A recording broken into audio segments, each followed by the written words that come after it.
ভয়াবহ বন্যা ও জলাবদ্ধতার কবলে ফেনী জেলা। ডুবে গেছে বাসস্থান, ঘরবাড়ি সহ নানা স্থাপনা। দর্শক, আমরা এবার নিয়ে একটি রিপোর্ট দেখতে চাই।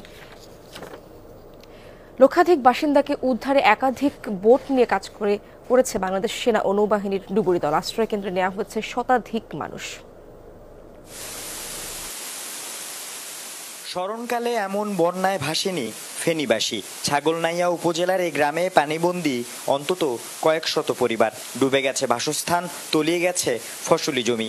অসহায় মানুষগুলো আশ্রয় নিয়েছে আশপাশের উঁচু ভবনগুলোর ছাদে। ডুবে যাওয়া এমন অনেক বসতঘরের চাল ও মাচায় আশ্রয় নিয়েছে শিশু ও মহিলারা। উদ্ধারকারী দলের বোট দেখলে ছুটে এসে জানাচ্ছেন স্বজনদের নিরাপদ আশ্রয়ে নিয়ে যাওয়ার আকুতি। একদম ভয়াবহ, একদম ঠাই একদম অবস্থা খারাপ। ছাদের উপরে 19-20 জন মানুষ ছাদের কামে আনি আমাদের ভয়াবহ অবস্থা। ফেনী জেলার ছাগলনাইয়া, ফাজিলপুর, পরশুরামের গ্রামগুলোতে বাড়ছে পানি প্রবাহ।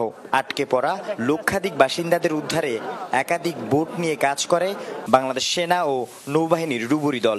আশ্রয় কেন্দ্রে নেওয়া হয় শতাধিক মানুষ। ইতিহাসে আর হয়েছে বলে আমার মনে হয় না। এটা এবারই আমার মনে প্রথম ভাই। খুব করুণ অবস্থা। কারে কি বাঁচাবো মানে বাঁচানোর মতো কেউ কোনো পরিস্থিতি নাই। গতকালকে আমার কলিগের বাসায় আশ্রয় নিয়েছিলাম এদিকে, তো ওই সময় কমসমান পানি ছিল। আজকে ওনাদের একতলা বিল্ডিং পুরোটি ডুবে গেছে। ওনারা এক জায়গায় আশ্রয় নিছে, মানে ওইখানেও থাকার মতো না। তবে মোবাইল ও বিদ্যুৎ সংযোগ বন্ধ থাকায় আটকে পড়াদের সাথে মিলছে না যোগাযোগের সুযোগ। এতে উদ্ধার কাজে আসে ধীরগতি। তবে পানিবন্দী সকলকে উদ্ধার না করা পর্যন্ত উদ্ধার কাজ চলবে বলে জানান নৌবাহিনীর এই কর্মকর্তা। বন্যা পরিস্থিতি মোকাবেলায় গতকালকে থেকেই নৌবাহিনী ফেনীবাসীর পাশে আছেন এবং বর্তমানে গতকালকে থেকে আমার উদ্ধার কার্যক্রম শুরু হয়েছে। তাছাড়া আমাদের টোটাল 12টা বোট আছে, যে বোটগুলো এখন উদ্ধার কার্য চলতেছে এবং এটা একবারে সকাল থেকে শুরু হয়েছে, একটানা রাত পর্যন্ত, যতক্ষণ পর্যন্ত না হয় এটা চলতে থাকবে।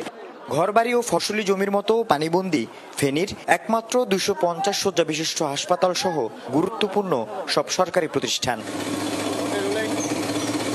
ফেনীর ছাগলনাইয়ের এই উপজেলার এক একটি বাড়ির ছাদ যেন এক একটি আশ্রয় কেন্দ্র।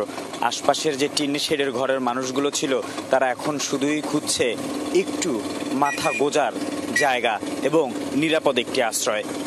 আল আমিন শিকদার, যমুনা নিউজ, ছাগলনাইয়া।